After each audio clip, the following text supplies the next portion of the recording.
We're off. We're off. Burger King flavoured Doritos.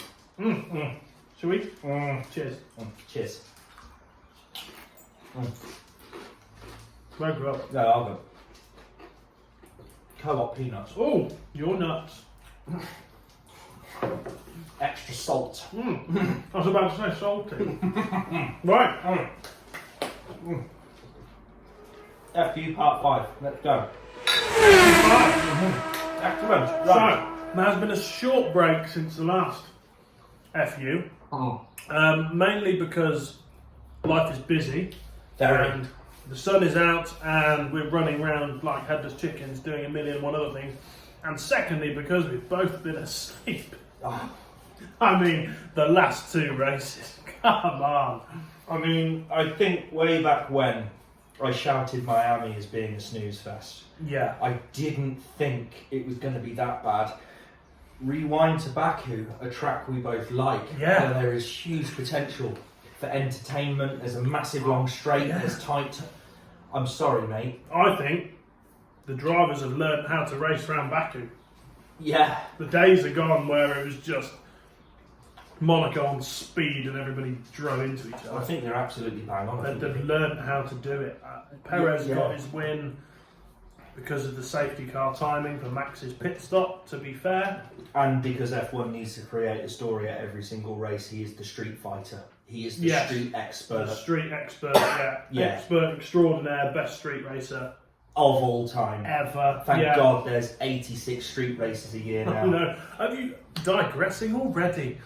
Madrid is the latest proposed street race. You know the IFEMA where we go for Yeah, for the show. Yeah. Yeah. There's a proposed layout around the IFEMA and around there. Does it go past Casa Juan? Not that far into Madrid, no. But great restaurant, check it out. There's another one, London, isn't there? They're on about a London street race, Madrid street race. Just come on. Let's just have a street race series. What happened, Spa, Hockenheim. Imola, Silverstone, the greats. No, we'll replace them all with where people live. Magny-Cours. Back to Baku.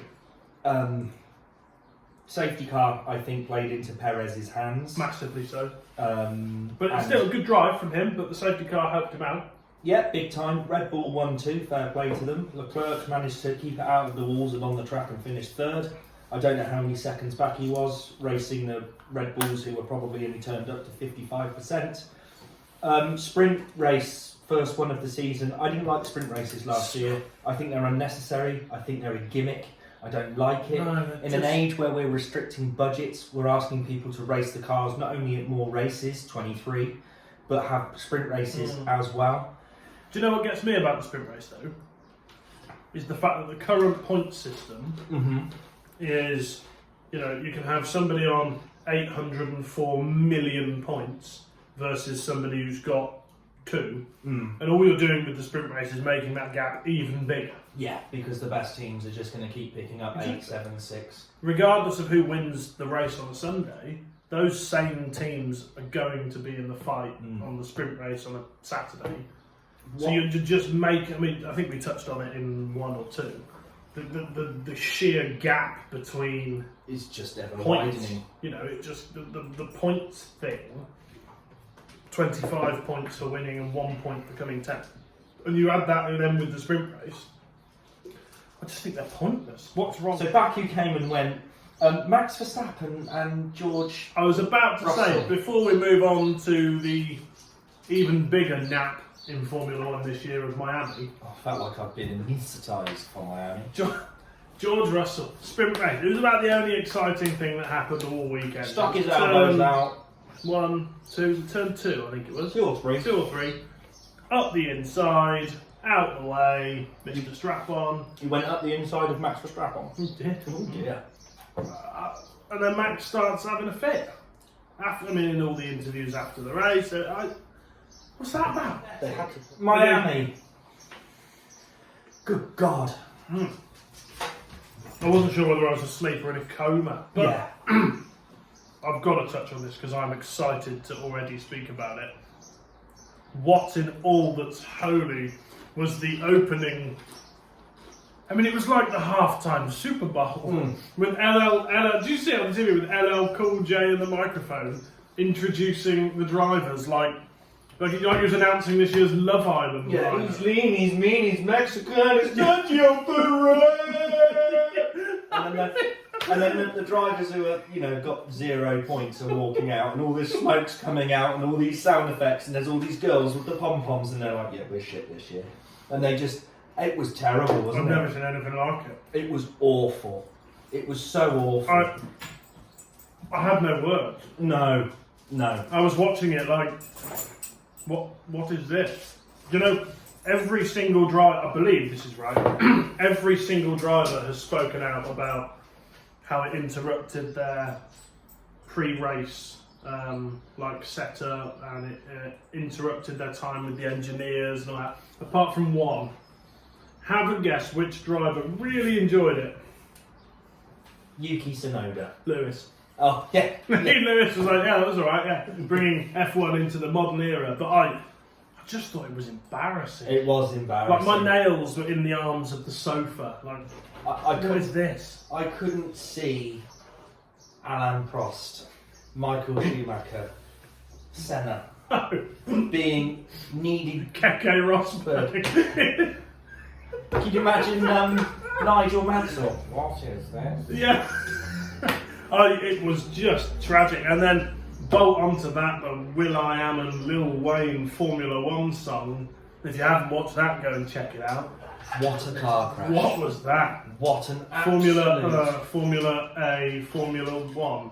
It was an abomination. I mean, who signed that off? The race was crap. But it started off bad, didn't it? Introducing the drivers like they're on some reality television show with LL Cool J. I mean, where's he been the last 20 years? It was like... Then you've got the silly song. And then after all that, regardless whether you enjoyed it or not, I mean, it was quite, shall we say, elaborate. And then after that, the race starts and everyone falls asleep. Yeah. It's a bit of an anti-climax. Yeah. And I don't know what it is. I mean... Again, it was a Red Bull 1-2, Alonso, Mr. Consistent, third place. I think for me, certainly, with McLaren having a dire season and the Mercedes everybody off the pace of the Red Bulls, I'm actually watching this now thinking, in the 88 races that remain, I'd love to see Fernando win one, because that's all I'm going to take away from this season. 88 races. But it's all, F1, it's a little bit concerning that it's stacking up the way it is. 3 races in America, we're having to broadcast that dross to try and sell it and push it over. But I think that's what they're doing now, is they're selling it as a business instead of a sport. But do you know what? I enjoy watching the Indy 500 for what it is and what it represents and how it plays out. Yeah, no, I enjoy watching IndyCar. Don't make F1 something that it clearly isn't. Yeah. Cheers. Cheers.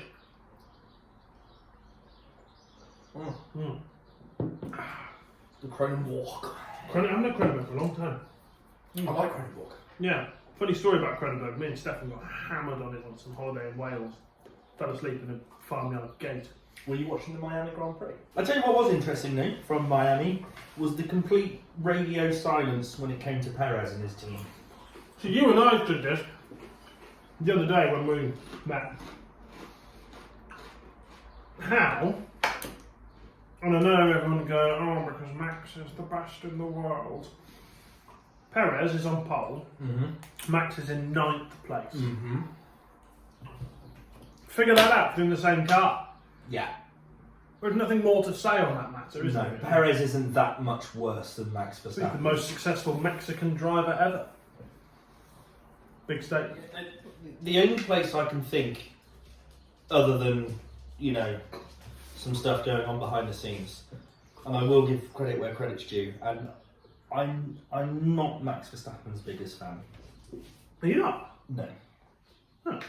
But his middle stint, he was setting some. He was on fire. He was on fire. He was out. Did you see the data afterwards? His tyres were like 4 years old, and he was still ploughing in fastest sectors. His tyres were older than the dog.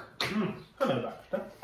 So credit where credit's due, but you're right. That's a really good point. How is he 8 cars better off and in front? Come the checkered flag. He was getting all the information. Obviously we know that the Red Bull team, pit crew, pit wall. At this point, they're going to gear it to Verstappen. Of course they are. I am convinced there is a Max Verstappen canvas above Christian Horner's fireplace.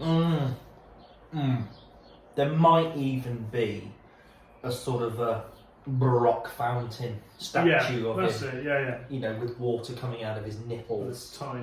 Tiny fingers. Yes. You know what? I'm going to say it again, and I've said it every single episode since we started this endeavour. What is the punishment for having all their expensive catering last year? Here. I will say it again, and I'll shout it louder for those at the back. They cheated. They spent loads of money on caviar, or whatever the expensive catering was. They come out this year, and they're miles ahead of everybody. The bloke started 9th and came forward to win the race. Where is the punishment? I'm not the only one saying it. I love Formula 1, big Formula 1 fan. Have been for years and years and years. So are you, and so are a number of other people, and everybody's saying the same thing. Clearly, the punishment wasn't enough. No. Talking of punishments, right? McLaren, 2007, Hamilton, Alonso. I'm glad that they've made up since then, because I think, they're two masters of their craft. McLaren cheated that year, Spygate. They had all the dossiers on the Ferrari car. Yeah. They were stripped of all of their constructors' points, which is worth God knows how many millions in prize money, because I think they came top that year. Yeah. Because Hamilton was second, Alonso was third, Kimi won the championship. Yeah.